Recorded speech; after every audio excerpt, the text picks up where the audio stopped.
Andre nini yo zaliko pesa na société mais nini yo zaliko zo na société te po okoma riche.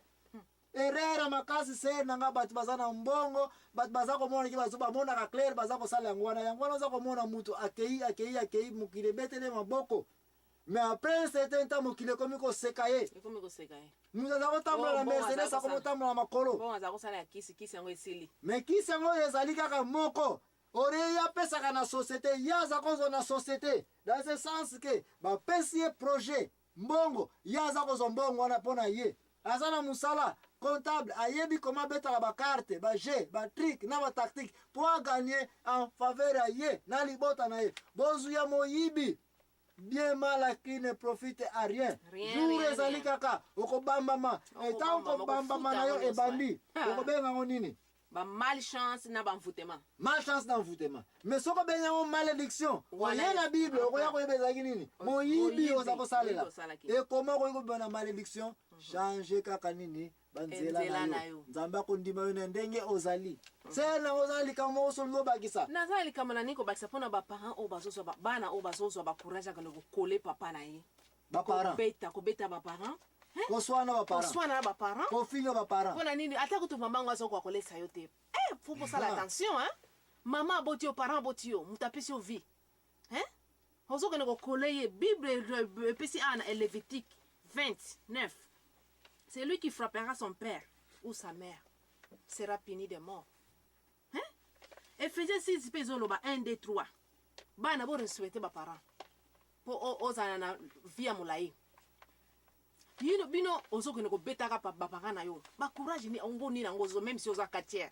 Courage ni nezo zo yo ko sala. Et puis vino za ko marcher te comme envoûtement. Hein? Malchance.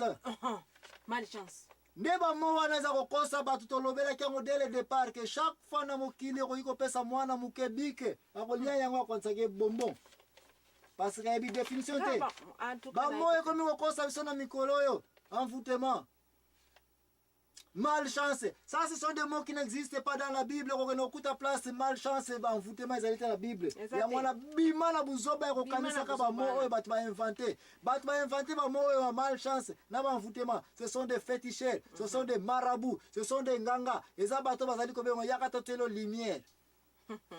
Bobo tutu elongwa. Oh, nalandi Yesu mtakopesa. Mais Bible ezali ko loba ete mutu nyonso akutani na sorta malédiction akende kaka na Bible akutanga akumona mabeni nazali ko sala mokana malaki lobete bozali ko yibanga na badime na ba offrande ngwana bozali beni te na makamatali prospérité ya mbongo.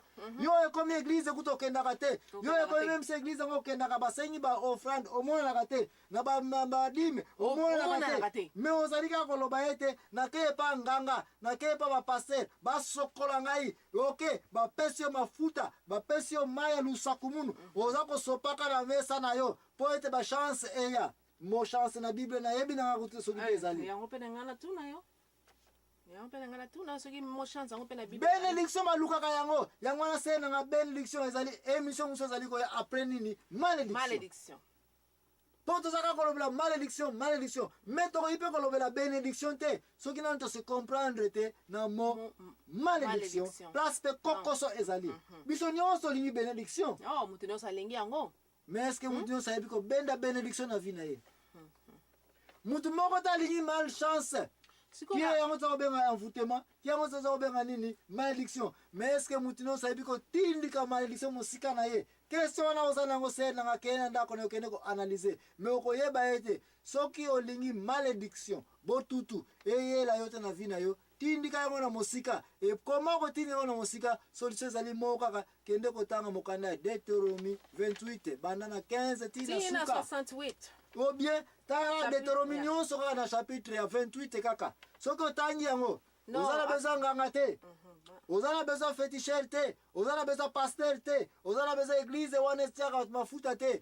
Yo moko soko tangi Deutéronome 28 okoya koyeba nini yango oza kosalaka na vie muteza ko benda ba malédiction. Et qu'est-ce que tu peux faire pour chasser la malédiction? Maman ali na mono na souple ali kamwa koloba. Nalina loba boya la bouche de l'insensé cause sa ruine. Osomona est-ce que osomona la bouche de l'insensé cause sa ruine batu wana vina bango za toujours mobulu hein. Osomona vina bango za malamu. Bon la bouche de l'insensé cause sa ruine ko iko za appliquer na ba makambo ebele entre autres ezali manque ya connaissance ya chaque likambo. ya po soko olobi kaka okobonga te nyonso wana eza na bouche de l'insensé. Bon ozali kobendela bato mababe qui est malédiction mais toyokani awa sikoyo na banza ocomprendre ona frère pe kuna comprendre ke comprendre ngo mais mutu sikoyo moko te akoki kopesa yo malédiction po nzambe apesi yo yango te moye pe ezwa yo eza te mais sikoyo bato wana yango na naloba batika ezali wana po vi na bango eza toujours pe mabe baza kolanda yango mpe balandi yango tolobeli ye te mutu nyonso oyo azali kolakela moninga na ye mabe tika mabe wana ezala na vérité. Par exemple ayibaki yo olakele mabe sava ekozwa ye mais soki mutu azali na cause te kolakela mutu mabe te parce que oza kozongisa yango contre yo moko. nde conclusion na biso na banza na mpoko lelo ezali place wana mais mpona baoyo batieli ngai tembe te bamalédiction mosusu eutaka de génération en génération eza kokuta de papa ti na bana nakoinvite bino bokende kotanga Deutéronomie 24 16 ekoya komona place nzambe azali koloba ete biloko oyo mutu na mutu akozwa punition na masumu ne asali okoki kozwa masumu ya papa te po punir bana okoki mpe kozwa masumu ya bana te po punir baparent depuis mokanda Deutéronomie ti na Lévitique balobeli yango biloko na nzambe alongola mobeko wana mais oke suku na mokanda ya Romain 8:1 kende sukotanga na mokanda mibale 2 Corinthiens 5:17 kende su tokotanga Romain 12:1 ti na 2 okoya komona place oyo ezali koloba ete nkolo Yesu Masiya ayaki na mokili mpona koya kolongola tout ce qui est malédiction oyo euti de papa na bana de génération en génération. Donc soki oza na histoire ya koloba ete biso na libumu na biso na clan na biso libabe oyo malédiction oyo elandaka biso kaka yango na motuka likambo wana zero eza lokuta biloko wana oyo biso na libumu na biso tokokisa 40 te tokufa na biso oyo biso na bino tosimbaka bana te bana babimaka nango kaka pambapamba oyo biso tobotaka te oyo biso bapéché de génération en génération biloko wana Jésus Christ alongola yango olingi kosa tembe kende su kotanga na mokanda ya Genèse na 12 banda deti na tuwa kaka okoya komona biloko nyonso tosili kolobela awa makambo ebele tolobeli awa topesi bino baverset biblique te me bandeko recherche biso ezali kokende na bible e na bible place otelemeli e na bible bandeko na nga place tozali kolobela ete makambo nyonso touti koloba awa ezali biblique. Malédiction eyaka na ntango mutu asali lisumu eyaka na ntango mutu ase comporte mabe epai ya moninga na ye mutu epai ya leta epai ya nzambe nde okofuta conséquence wana ntango ozali kofuta yango olingi kofuta yango lisusu te changer comportement na yo mpo mabe eyela yo lisusu te. Jésus Christ ntango abikisaki batata na bazalaki baveugle mibale kaka bazongaki alobaki nango nini bokende kokutana na nganga ya nzambe me bosasu mabe te.